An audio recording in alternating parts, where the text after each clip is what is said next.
everyone, welcome to another episode of the Daily Herbalist. I'm here for episode 5, which is really exciting. When you start a new project like this, you never know if you're going to stick with it and what's going to be like. So 5 episodes in, I'm pretty proud. Today we're going to be talking about how you can actually start spicing up your life with this little wonder drug. So most of you will have heard of saffron. Saffron is a culinary spice. Often it's grown in places like Middle East and Spain.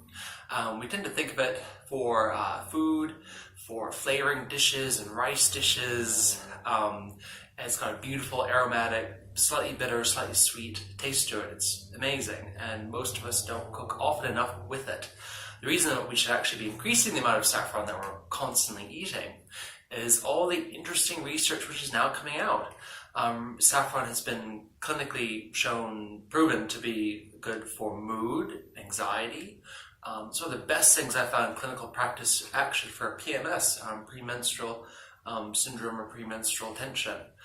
Some clinical studies show not only does it help mood, it also helps with painful periods and hormone regulation, everything from testosterone to estrogen to progesterone. So it's quite an amazing little spice. Saffron actually is not a plant, but it's the stigma or the sexual part of the crocus plant, a very particular crocus species. You can use other parts of the plant, the petals, but it's usually traditionally been the stigma, which has been used for culinary reasons and medicinal reasons. What I've got here is a tincture of saffron. So for medical, clinical reasons, this is usually the best way of going. You don't need much. It is the world's most expensive spice, but luckily, the dose is incredibly small. We're really talking about a couple drops a day, what you need to actually achieve a clinical effect. This is what we're talking about here. It's a lovely, beautiful, goldy orange color. And you can really smell the saffron in there. It's a beautiful taste. Slightly bitter, but nothing compared to some of the other bitter herbs which are out there. So for anything from stress and mood, just someone needs a bit of uplifting. Also for libido and sexual support, it is fantastic. And some of the research shows that it can help men as well as women, and may possibly have some benefits for fertility as well, going back to all those hormones that it helps. So if you want to spice up your life, this is definitely something you should be getting stuck into, as well as the tinctures like this, which make taking saffron really, really easy, just a couple drops a day. You could actually even buy saffron from the stores. You can make saffron smoothies, you could add it to your dishes, saffron rice. Extracts really well into water, so as soon as you put saffron into any form of water, it will just immediately start to color it and flavor it. You don't need very much, so if you buy like $10, we usually get you maybe 1 gram.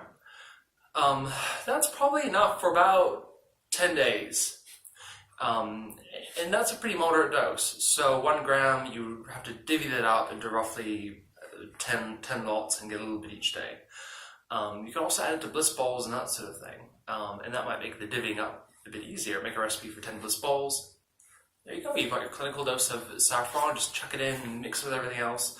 There's a wonderful recipe for that in my ebook. And then you're getting something which is a food, but it's medicine as well. It's going to benefit inflammation and digestion, circulation, research for eye health as well. And there's been so much lately in the media and in the research about resilience, workplace stress, depression, the terrible rates of depression and suicide and antidepressant use in New Zealand. It's really staggering. I remember reading an article, I think it was like saying use of antidepressants has gone up in the last 10 years by like 30%. And that really made me feel quite sad.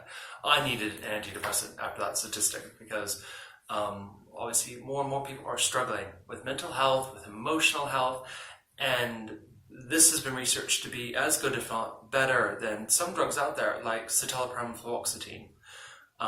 So my suggestion would be, if you're going through a hard time, talk to your GP, talk to your counselor, and while weighing up the decision whether or not to go with antidepressants, you do have things like saffron, which you can add to your diet or take as a tincture or even as a tea. And that is something which you know is going to do as good, if not better, a job with no risk of side effects. So how can you get better than that?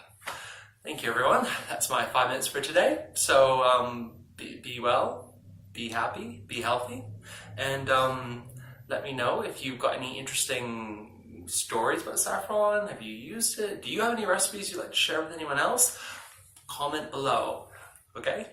Have a wonderful weekend. Bye.